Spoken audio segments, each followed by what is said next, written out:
Hello, everybody, and welcome to today's ThingCast, a special Q&A with Thomas G. Waits, Windows himself. I am Dominic Wallace. I'm joined today with Josh Weiss, our producer and co-writer, and Ian Nathan, our director. Before we get started with the questions and the answers and the stories, I'd like to pass the mic over to Ian for a quick update on how everything The Thing Expanded is going. Yes, so we come to you really, we're well into production. We are 8 interviews down. We've done a splendid interview with Thomas. We did the other week in Manchester at the Horror Con. We had a great chat, lots of detail. It's coming together really well. I spoke to Stuart Cohen the other night, who's the producer, and we did an interview for 4 hours. He's a detail-orientated guy, and my God, the detail I've got, So it's really exciting. It's that stage where the story starts to take shape. You can start to feel how the documentary will start to play. I mean, there's many interviews still to come. We're going to be shooting through to the new year, but I'm getting very excited. I'm feeling there's a great new way of talking about the thing that we're coming up with, and Thomas is very much part of that. Okay, over to you guys to get into it now. Absolutely. Thomas, thank you very much for being here today with all our fans. And I'd like to just jump right into the questions we've been asked from the audience. I saw one a moment ago. Oh, here we go. From our backer, Nathan Kraft. This should be a simple one for you. How cold was it during filming? That's really a funny question because we shot most of it on a soundstage in Universal's lot in Los Angeles in the valley, which is where all the smog collects, and this was the 80s. So it was hot as hell. And they had to, of course, turn off the air conditioning when we shot. So sometimes scenes that had to be done again and again, and we'd have parkas. It was pretty hot. Your question was cold. I'll go with it. Was. I think, if I remember correctly, and I have a tendency to exaggerate because it's just my nature. I really Susquipedalian. I am. If you don't know what that word means, look it up. Susquipedalian. It means a person who uses big words that doesn't know what they mean. I remember it being, I believe, almost 60 degrees below zero when we were in Hyder, Alaska. That it was so cold that your nostrils just close right up. You can't even get oxygen through them. You have to breathe through your mouth. And, sort of a tangent to that, relevant, is that the actors, of course, they treat us like children. They put bench warmers over us. They give us hand warmers, foot warmers. They rush us inside after each take, oh, fuck, I fucked things up here. Oh, don't worry about swearing either. All language is good. Anyway, to answer your question, that night was very cold. But the point I was trying to make is the crew has to stay outside. And John, they didn't get to come in for breaks like we did. They would stay outside and set up the new shot. So, really, you should be asking them about the cold because they were the ones that had to tough it out. That was a great crew, too, that John put together. We were all huddled in this, Outpost 31, until we went home, to the motel for after work. So we got tight with one another. We'd sit around, we'd pass the guitar around, we'd drink coffee and try to stay warm. And of course, all that, as I mentioned in our previous interview, Nathan, is that John Carpenter is not only, in my view, a brilliant director, not a brilliant horror director, but a brilliant director. Starman is one of my favorite films. Absolutely. But aside from that, there are guys that are brilliant directors, and I know I've worked with some of them, that are very unpleasant people, very difficult people, and they use that power of being the director to, sometimes nefarious intent. They belittle and degrade crew and cast members publicly. I've seen a lot of that, in my years. I'm 48 years in this business. But John created an atmosphere of, isn't this fun, you guys? That's I mean, wonderful to hear. it was like being paid to do what you love, and it was like a party the whole 5 months. Were you officially hyderized, Thomas? If you- It's so funny that you know what that means. I was hyderized. I have a very cryptic relationship with alcohol, and that means that I haven't had a drink in 20 years, in case you want to read between the lines. But yeah, I had my Everclear lit on fire right next to Keith David, I believe. We locked arms, I believe, and we downed them at the same time, and we were officially hyderized because I knew Keith from the Juilliard School where we had studied acting together. He was a few years behind me, but we were mates. Well, on the note of cool and cool characters, a live question coming from James Taylor is asking, is Kurt Russell as cool as he seems? Any good stories of working with him? Yes, he is. He is as cool as he seems. I mean, I don't know how he does it. I mean, he wasn't the big star that he is now then, but John obviously knew he was going to become one. So that, I think, leads to the logical conclusion that this innate star quality, if you will, is kind of cultivated at an early age. Hmm. He was just, I don't know how to just, in the most difficult and sometimes trying circumstances. You work sometimes late hours. You're there early in the morning, and Kurt was like just a complete. He just never seemed to take anything too seriously. Which is really a very healthy way to be. And I wish I were more like that. Right? I'm like that tragic Irish poet. You know what I mean? And he also took charge when you guys almost fell off the cliff, if you want to tell that story. Yes, I'm happy to reiterate the story because it gets distorted, like Rashomon. Every time you tell the story, it changes. This is in point to fact what happened. You heard it here first, folks. We flew from Los Angeles to Anchorage, Alaska, and again, I want to point out they used to anyway treat actors very well. So we flew first class, and we were drinking and partying on the plane, and we got off, and we get in this bus, and we're like, oh yeah, the bus, and we have all our gear, and we get on the bus, and we're all good Irish Catholic boys that despise themselves and turn to alcohol. I sat all the way in the back of the bus, and we were like, how long is this bus ride going to be? And I think TK said 6 hours. We gotta be in this bus for 6 fucking hours. Damn. So he's trying to sleep, and we're partying and having a good time, and we were traversing these very high mountains, and as we were going up, I was looking down, and it's nothing but ice boulders all the way down, and I'm talking now hundreds and hundreds of feet up in the air, then down, then back up to the next one. And I guess it was around the fourth or fifth giant mountain, because in valleys the weather changes very quickly. We hit bad weather, and it starts snowing, and we don't do. What do we care? And then all of a sudden we hit a whiteout, and then we got scared.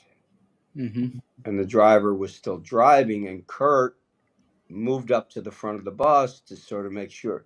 I think what he did was calm the guy down. He's like, it's all right, take it easy, just slow down. And he may have told him to do something with the lights. I can't remember. But the guy did it, and all of a sudden we met a particularly, severe turn, and the left rear wheel fell off the highway, and we were precariously balanced on this mountain. And the fear that shot through that entire bus. Now, see, a lot of people forget stuff like this, but I'm a trained actor. So when we go through experiences, great or horrible, we sort of mentally take a picture of them so we can sensorially recall this in case we need it for a scene. It's a great thing, it can come in handy when you're getting into an argument with your wife. So here we are, stranded. And the bus driver, I can tell, is getting really upset, and he sort of freezes. And then Kurt, again, I don't know how guys like this do it. It just seems like they're not afraid of anything. I would describe it that way. I'm sure he is. He must be. He's human. But he went, all right, everybody stay as still as possible. Who's in the back of the bus? I am. All right, Tommy. Get on your hands and knees and crawl as slowly as possible to the front of the bus, all right? So I crawl, and, the bus is sort of creaking. Can you imagine the lives that would have been lost? Yeah, Not to mention, terrifying. a great film Absolutely. that was discarded by, insipid critics at the time. So I make it to the front of the bus, and he sort of grabs me, like making sure I understand the severity of the moment. And he goes, go outside and get behind the bus and wait for us. All right, who's next? And one at a time, we crawled on our hands and knees. We got outside, and Kurt got us all to push the bus back up on the road. And very slowly and scarily, the whiteout began to lift, and we made our way to base camp. And there at, I would say, 5:30 in the morning, I don't know why I remember that time, because it was starting to get slightly lighter, and we're in Alaska. And there, standing on the corner, no hat, coat open, freezing cold, is, with a cigarette hanging out of the corner of his mouth, is John Carpenter waiting for us. Having no idea, this is before cell phones, and the walkie-talkies had no, the mountains blocked all communication, so that no one was even on a walkie-talkie waiting to hear. Somehow, I guess it was his sixth sense.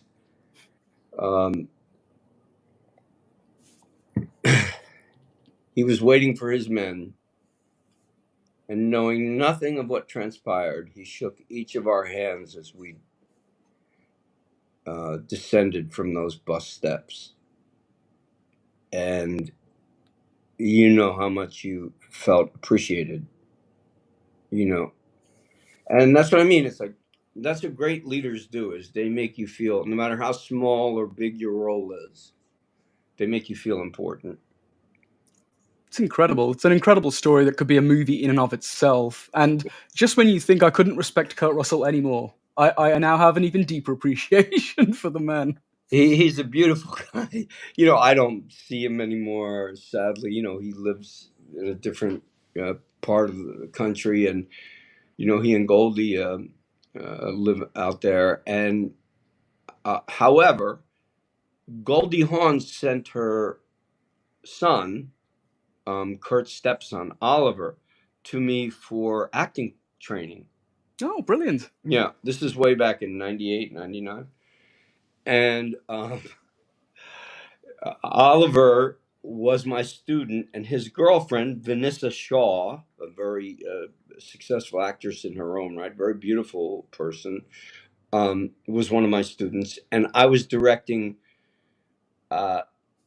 2 Chekhov one acts and an Ibsen one act called The Stronger. And they're very interesting plays in the way they go together. This is a little tiny theater in LA, and Vanessa was in them.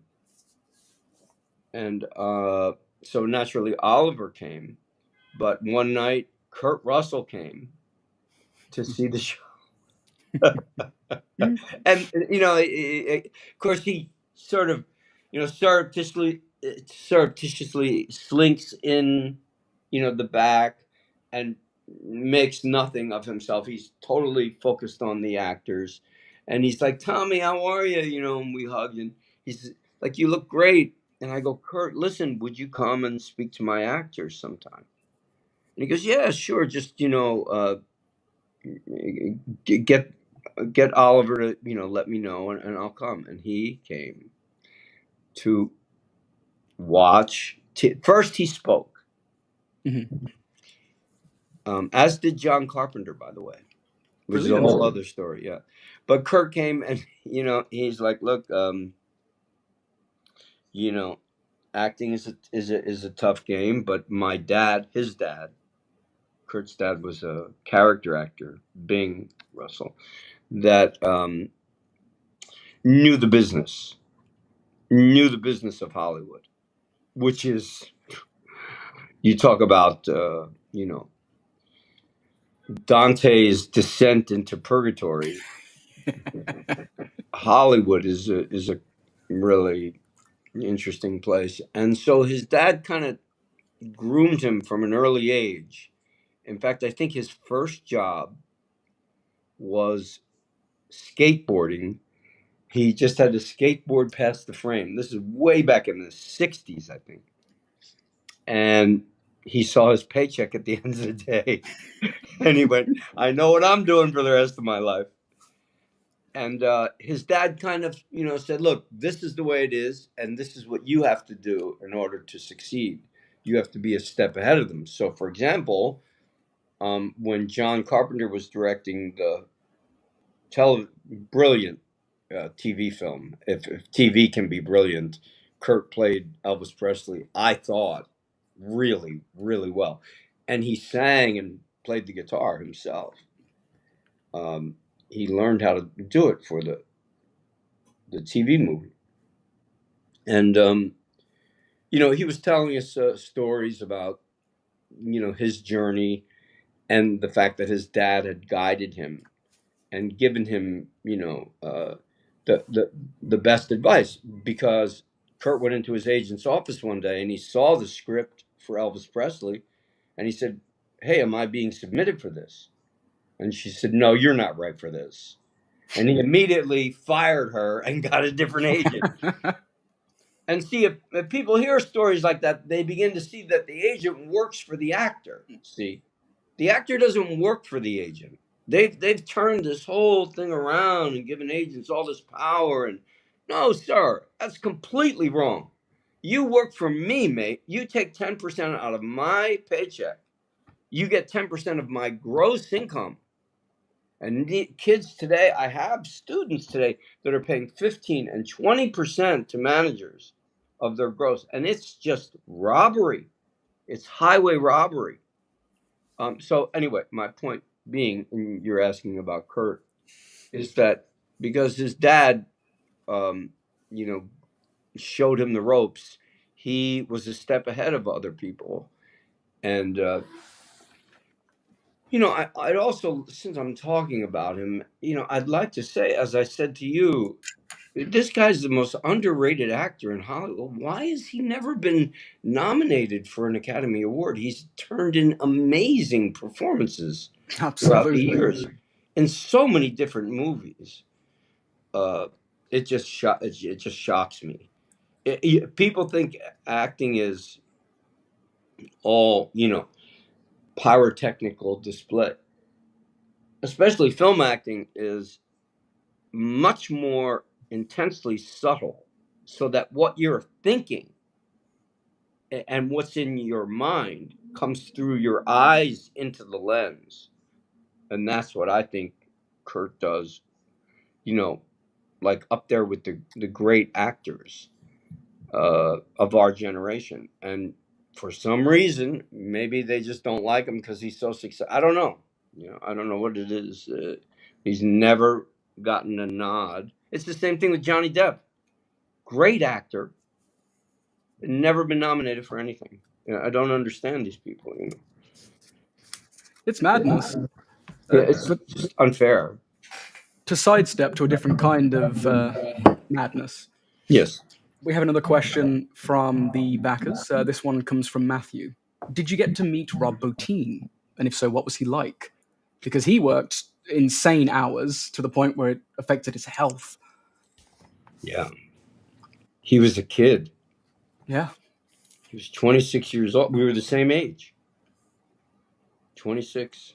And Rob, yeah, he was a sweetheart. He had a place in the valley near the studio where he worked assiduously. I mean, constantly and I don't know anything about that part of the movie business, special effects. I'm not the guy to talk to about that. It would look like rubber and steam to me, but it was very filmically, cinematographically, it was just positively, shocking. I mean, that scene with the dog.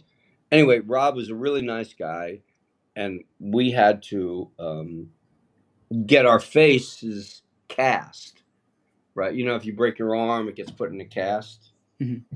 Well, when you do films like The Thing, you have to get your face cast so that they can use it for special effects for, your death scene or whatever.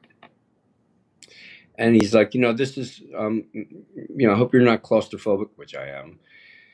But, he wraps this stuff around your entire face. And at the time, I thought of myself anyway as a rather fit individual. I was training for my black belt. I was running half marathons. I thought I was a pretty tough guy. And I'm sitting there going, like, this is nothing. It's warm, the warm, whatever they use to cast your face or cast your own. And I'm relaxing, and all of a sudden, I have a panic attack. I have never had a panic attack before or since in my life. And I've been divorced and fired, and who knows what I've been through. But all of a sudden, I went completely crazy, screaming, "Get me out of here! Get me the fuck out!" That could be part of the movie about the bus. Get me the fuck out of here! And the poor guy has to break this cast and get it off of me. It's okay. Don't worry. You'll be okay. And he somehow managed to salvage his work and say, and I said, "I'm sorry, man. I can't do it." He said, It's okay. He was so kind and so compassionate. Again, when I say those things, like any organization, he goes, I do a lot of directing, mostly of theater, except for my film Target, which is available on Amazon Prime. Pitch, hint. Feel free to pitch. Yeah, I wrote and directed a film called Target, and John actually helped he helped me with the film, and he was the first person to see the final cut. I mean, when I say helped, he gave me advice, talked me down from the ledge a couple of times, but sometimes that's the best help you can get. Yeah, I mean, could you imagine getting advice? I'm like, John, in this scene, I have a problem with, and I explained the problem, and he said, "This is the answer. The composition is key. You have to focus on the composition first. You can't worry about an actor's performance. If it's good enough, stick with the composition." I mean, that's like, it would take someone years to learn that in film school. And he was nice enough. And this is what I mean by it all comes from the top. Why was Rob Bottin a sort of kind and compassionate guy? Why was Stuart Cohen a great guy? Why were these people so kind?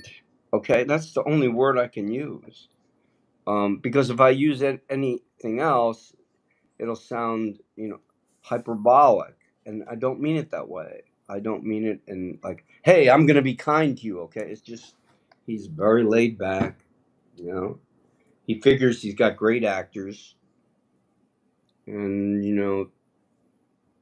he had some great actors in that film. I think I mentioned that in the interview, and I am just compelled to mention Charlie Halloran, Dick Dicehart, Donald Moffat, my dear friend Wilford Brimley, who became very. I'm sorry, excuse me. No need to apologize. Will was very close with me and with my son with regard to extremely personal subjects. He was there, and when I got COVID, Will called me every single day to check on me. So these guys aren't with us anymore, and John had the sense to get the best actors around.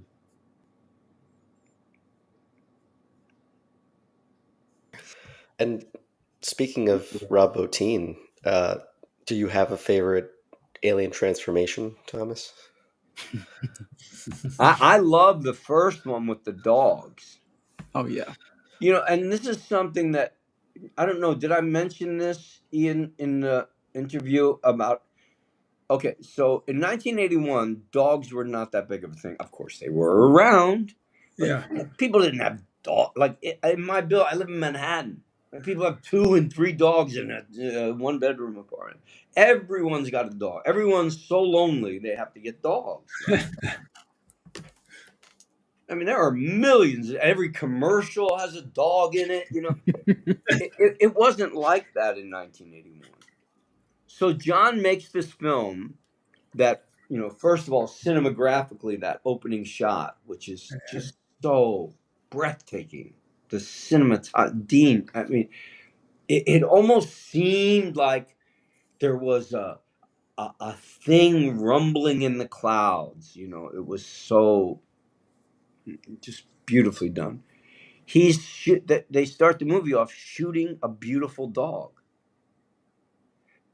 Unless you're living under a rock somewhere, you're going, oh my God, the poor dog.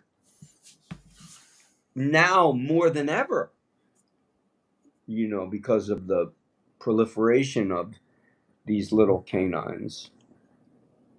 Absolutely. You see a dog in a movie, you instantly root for them. Right. He must be a good guy. The dog must be in the right. He has a sixth sense. And John starts the movie with someone trying to shoot a dog. So you're pulled into the story, and people didn't catch that in 1981, obviously. But in answer to your question about Rob, I love that first one when they open the cage. That's just, I mean, it's wild to watch. Absolutely. Like Cujo and The Thing, I feel like they're like the only 2 times you'll see dogs as villains. Cujo. On the notes of your favorite scenes, a live question from Mr. Scott Barber says, Windows/Mr. Waite, thank you for your contribution to this enduring and endearing movie. But what was your most fun scene to shoot? Well, first of all, it's Waits, and I'm obviously very sensitive about my name. It's Waits, like you're waiting on a corner, only add ES to it.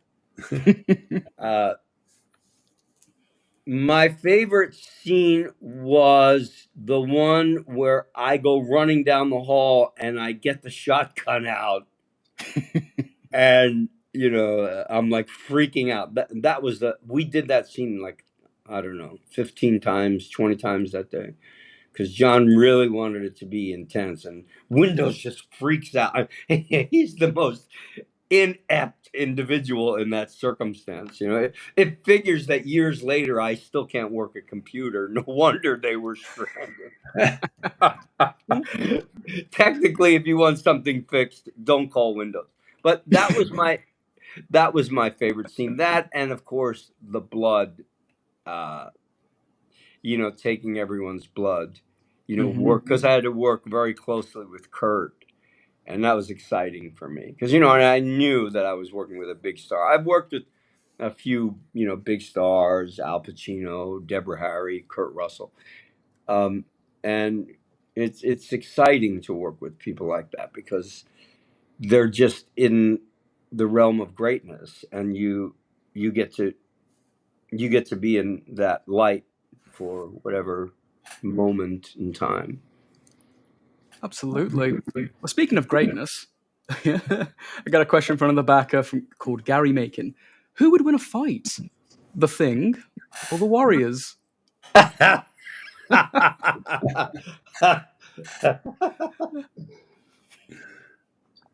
think the Warriors might take the Thing, honestly.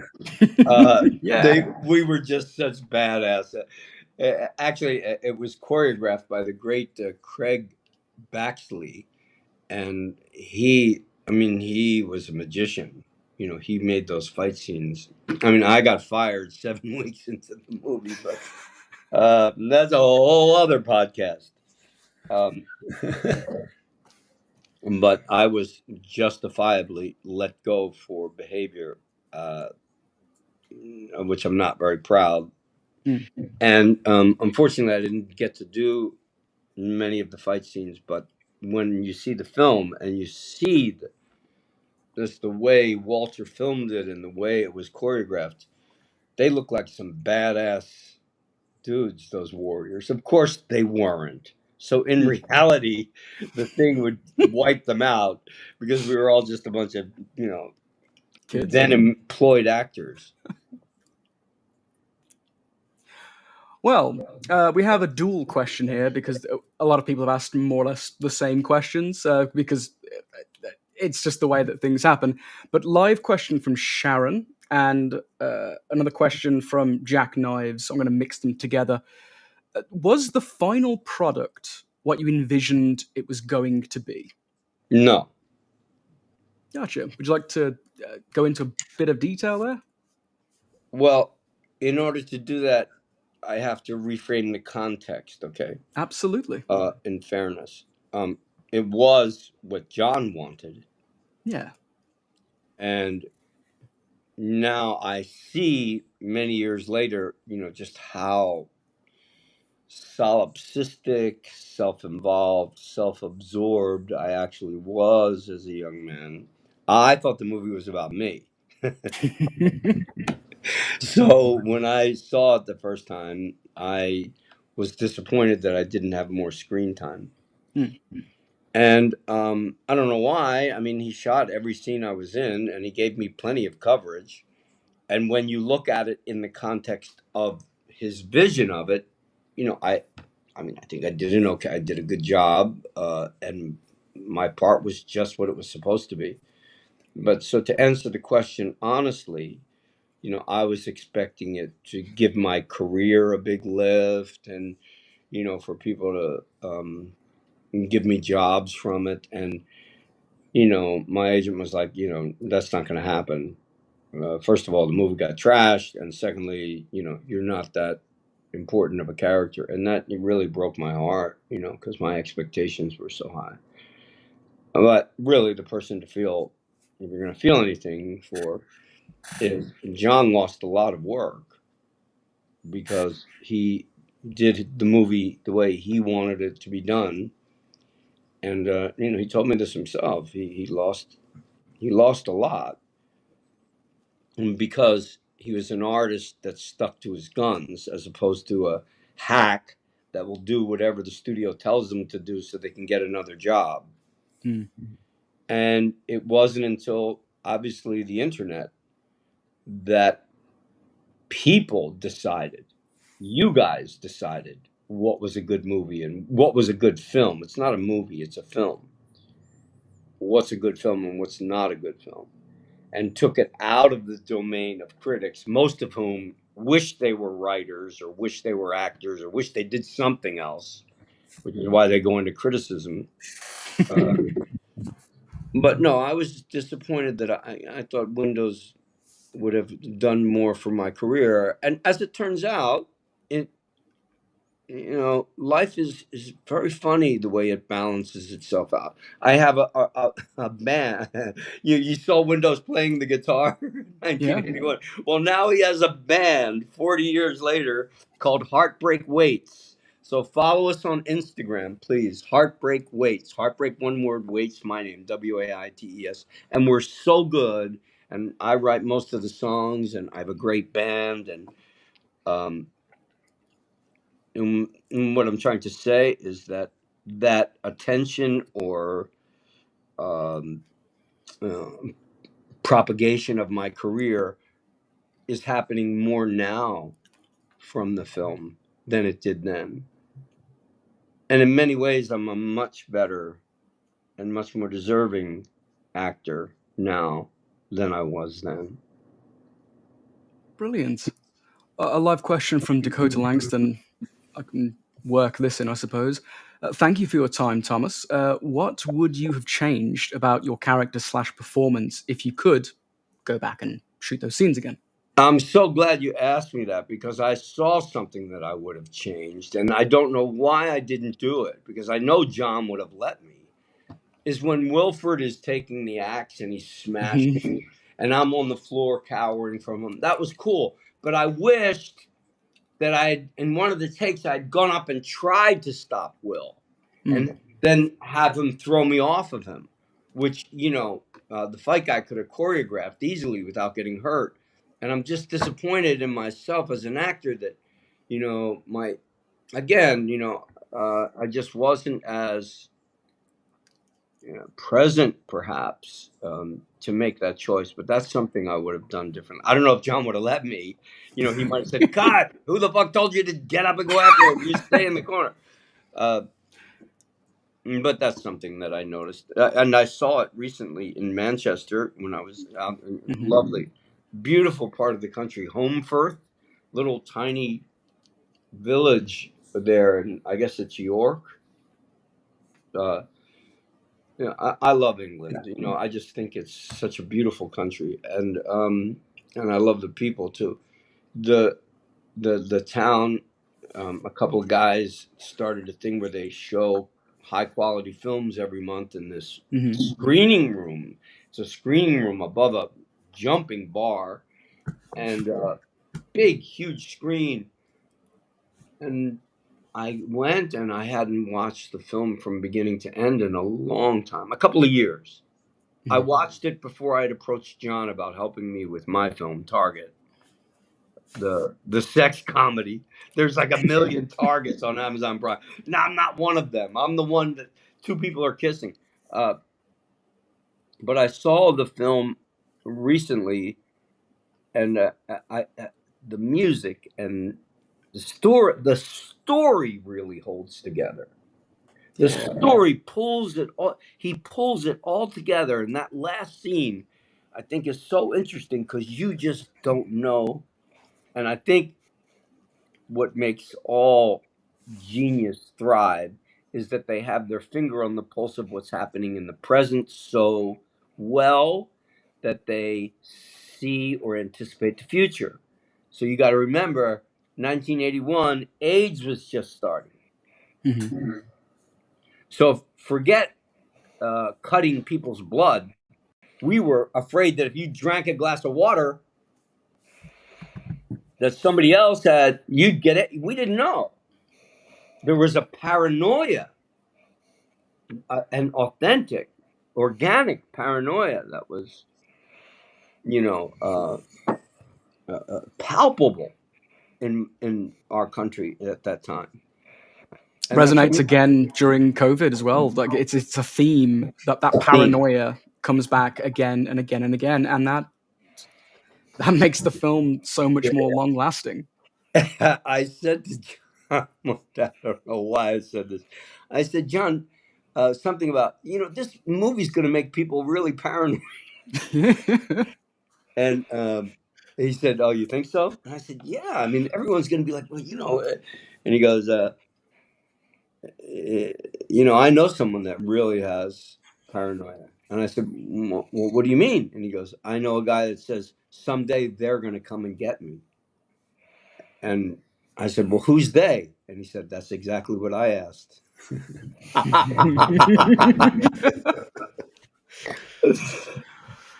And I don't know, have you guys ever noticed that there's a character named Mac and a character named Windows? Right. Long before the PC wars, which is Right. pretty crazy. Long before there were even computers, right? I mean, but there must have been some kind of computerized game because John played it.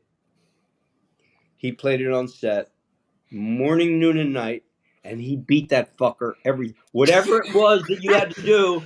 He outsmarted the machine. I don't know if it was pack. I can't. I'm not technological. It was some kind of computerized game that he did to amuse himself, and he'd go, "Did it again. I beat him again." I'm like, "What are you doing?" It's good to know that he's been a video game fan for 40 plus since the years. dawn That's of video amazing. games. Yeah, I feel like it was an Asteroids machine or something, or Galaga, right?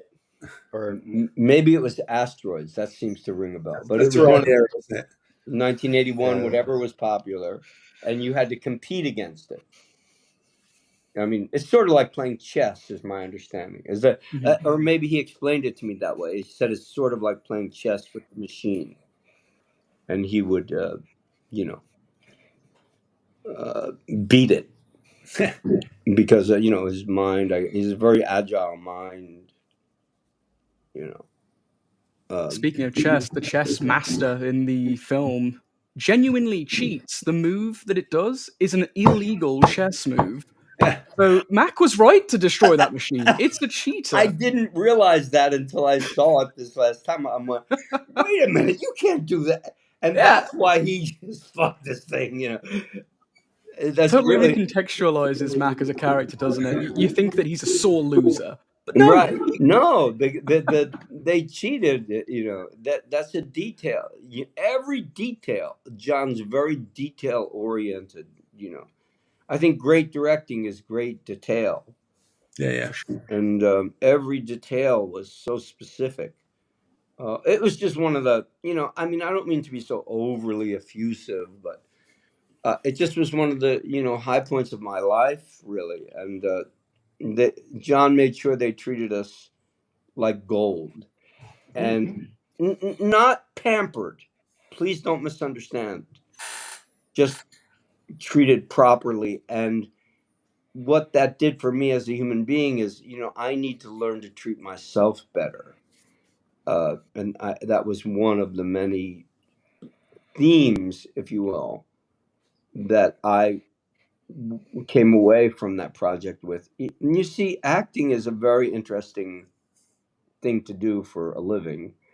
And you play a character and you literally change and kind of become that character during the time you're doing it. And therefore, adopting these new characteristics, I mean, I would never wear dark glasses like that. Especially indoors. Especially indoors, and read movie magazines. Like, what's this guy thinking about? He thought he belonged in Hollywood.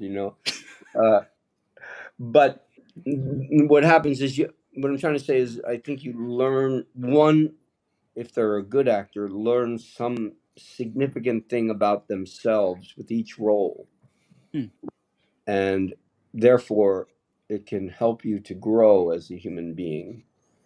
Because you can see your foibles, your flaws, and your assets. And John was always one to point up your assets. What are you talking about?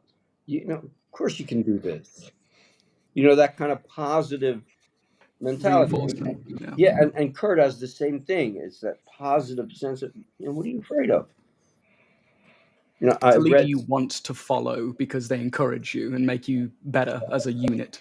that says it. That says right. it. And it was your idea to be called Windows, and John was like, "Yep, cool, we're running with it." Right? Like, there was no. Well, I'll try to be more specific. So I, was living in LA for the first time. I'm 26. I'm making money. I have per diem. I have beautiful women everywhere. I mean, it was like I felt like I had died and gone to heaven. You know, I mean, I didn't ever. I came from uh, rather penurious circumstances, you know, and jogging on the boardwalk in Venice Beach, I just saw these green glasses. I stopped to use the bathroom or something, and it was really sunny out, so I bought the glasses and I finished my run. And I wore them into work the next day. And, you know, we're reading through the scenes. We had 2 weeks of rehearsal, you know, and we're reading through the scenes, and we take a break. And I go up to John during the break and I go, John, from now on, you know, I want everybody to call me Windows. And is this visual? Can people see what I'm doing? They can. He goes, this is back when you could smoke inside.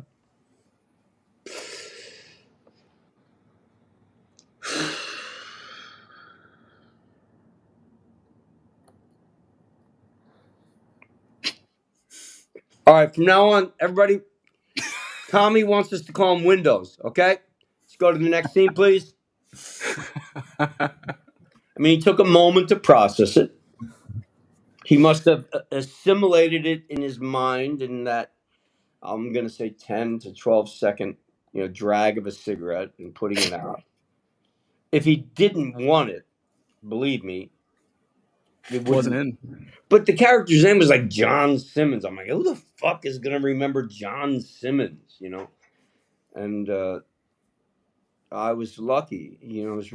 You know, a lot of actors have been way more successful than I am, but very few actors have been in two, not one, but two cult classic films, The Warriors and The Thing. So, in many ways, I'm a lucky man, which is the name of a one-man play I'm developing with music that I'm starting to take around to my autograph signings and do in clubs at night. Lucky Man. And it's the theme song to my film Target, which is available on Amazon Prime. And I got to try to make my money back to give to my investors. So please, buy it. It's $10, and it's really good. And John was the first one to see it. You know, after I locked the picture down, I I Federal expressed it to him. This gives you an idea of who the guy still is. I mean, he knew I was struggling with this thing, man. You try making a movie for 150 grand, right? I mean, Yeah. like a 90-minute feature length film. Borderline impossible. Oh my God! I mean, I thought I was gonna, you know, I really thought I was gonna check myself into Bellevue after it was over, and I finished it. I locked it up. Everybody agreed. You know, I had three great producers and a great editor, uh, Jordan Santora. And I mean, these people worked for nothing. I mean, the editor, I paid him a few, but, you know, but compared to the hours they put in, it was a labor of love. John's the first, Federal expressed it to him so he'd get it first thing in the morning. It was a Friday. He got it Saturday morning by, I've saved the email. I'll save it for life. By noon my time, he said, "Dear Tommy, I watched your movie. I liked it. It was funny. You sure got a lot of value out of those for that production. You know, like for whatever you spent on production. You sure got a lot of value out of that for what you spent on production. Do you need an agent to help you sell that thing?" And you know, sincerely, John. And the fact that he liked it, half the guys that worked on it were like, "Is John Carpenter going to see this?" And I lied and said, "Of course." I had Wasn't no a lie. idea it was good. I mean, I lied through my teeth. I had to get my movie done between the sound guy, the editor, as everybody that put in post. They're like, just answer me a question. Is John Carpenter is he gonna lay eyes on this? I said, absolutely. I'm lying through my teeth. It's just unbelievable what I got away with. And then I called him and I said, "John, I have a confession to make." And I took a really long pause, and he's like, "What is it?" You know, you don't waste his time. Mm. He doesn't suffer fools gladly. If you have something to say, fucking say it. Absolutely. So I'm like, it's really hard for me to say. And he goes, "Tommy, it's me. Say it." I said, John, I've been going around to get my movie done, telling people that you're going to watch my movie. Another long pause. He goes, that's all right. I'll watch it. There you go. Sure enough, he did. And, I don't have any big studio behind. And it's good. It's funny. It's a wacky, wild sex comedy. It's like Twin Peaks meets Rocky Horror Picture Show, Hey, you just sold it to me, so Great. I mean, if you have a partner, break out the oils.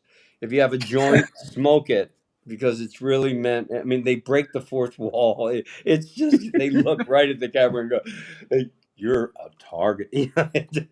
Somebody targeted your house. It's wacky and it's great, and I'm very proud of it. And I'm trying to get my next film done.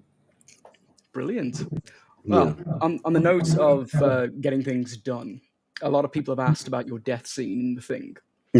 What was your reaction? This is from Jack Knives. What was your reaction specifically to your death scene? And we also have a question from C. Rue, which is more or less the same thing.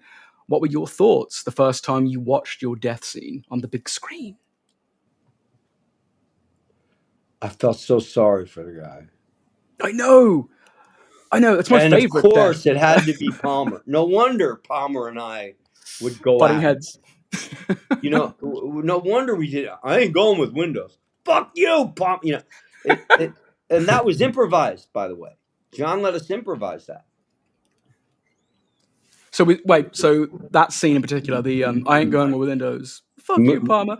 Just It's batting off because each other. Clennon and I did not get along. I think with age we've learned to be a little more understanding of one another. He's a great actor, David. I mean, he made that character, I thought, just fantastic. And that's what happened. Is I felt really sorry for poor Windows because, he's kind of a likable character to me when I watch him. I kind of go, what's this guy doing out there with all these other, scientists? And there's this, guy that wants to be in Hollywood, and he's stuck out there in the middle of nowhere trying to get a signal on his radio, for which he's probably totally untrained, unqualified. So my death scene, I was like, I felt badly. I seem to die in a lot of movies. I died in Injustice for All, and I've done tons of episodic TV where I get killed off. I think I did an episode of The Punisher where they nailed me to the floor with a broom. I mean, I'm like, what is my subconscious trying to tell me about this?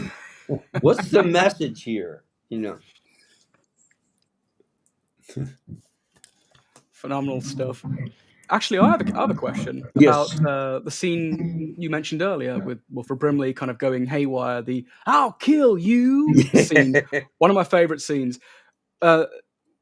Wilford's acting there is terrifyingly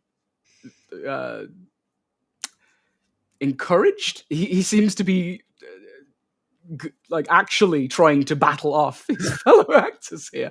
And you mentioned that you wanted to try and have a bit of a wrangle with the wrangler I wish himself. Windows had a little more balls. Okay, I wish they had at least tried, half-heartedly, and Will would have knocked me back. Will was a real cowboy.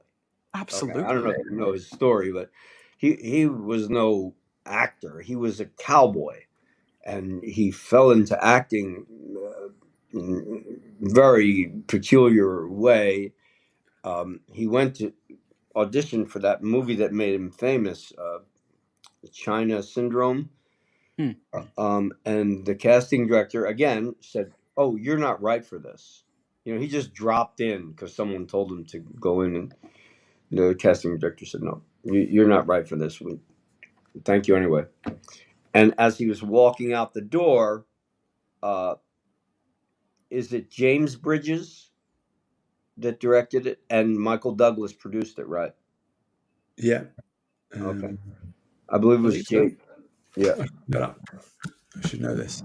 He's a great director. I can't remember his name. I know it's Bridges, but he's not part of the Bridges family, not Jeff or Lloyd, but I think his name was James Bridges. Someone can look that up, but Yeah. they were going in the office doors at the studio as Will was leaving, and Michael Douglas stopped him and said, "Excuse me, are you an actor?" He said, "Yes, sir." Will's another one. He's about as he's about as laconic as they can. If it doesn't need to be, he's not an actor like we know actors like me. I never shut the fuck up. But Will was like, "Oh, yes, sir," and he goes, "Well, I'm producing a film, and I think you might be right for it." And the director goes, "Yeah, would you consider reading the script?" And he goes, "Well, sure, I'll read it." This is after he's just been told he's not right for it.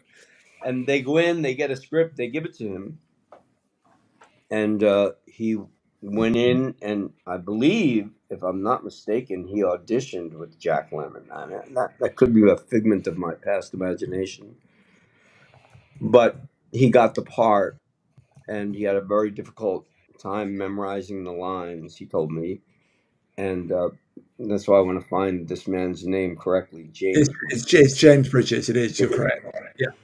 So I don't know if you know California, but Santa Monica, they built this whole, set of where the, action takes place in that scene in China Syndrome that made Will famous. And he had a big monologue, and he was having and monologues are difficult anyway, unless they're Shakespeare, because for some reason Shakespeare seems to be much easier to memorize because a lot of it's in iambic pentameter too. Mm-hmm. But contemporary monologues on film can be quite challenging. I've had a few of them in my day, but I'm a trained actor. I'm supposed to know how to do it. This was a guy that was, bringing a load of horses to San Diego or something and stopped in LA. I mean, it's crazy, And he is having trouble with the lines, and this gentleman, James Bridges, was so kind to him. He he goes, "Hey, let's go for a walk." And he said, "Tell me your life story. Tell me where do you come from? Where'd you grow up?" And Will had a rough, he left home at 14 or 12 or something. Like Robert Mitchum, he did it the hard way. And James Bridges got Will in a place where he knew enough of the lines to let him go and do it. And I believe, I could be wrong, that he did it in one take, because we didn't know what Will was going to say. Mm-hmm. And he ended up obviously saying all the right things and having a great moment with Jane Fonda, who he did not care for because he was on the other side of the spectrum politically. And I forgot why I was talking about that. We were talking about Will. Was that the question, Will? It was the scene Yeah. you were doing with him, that great confrontation. Oh.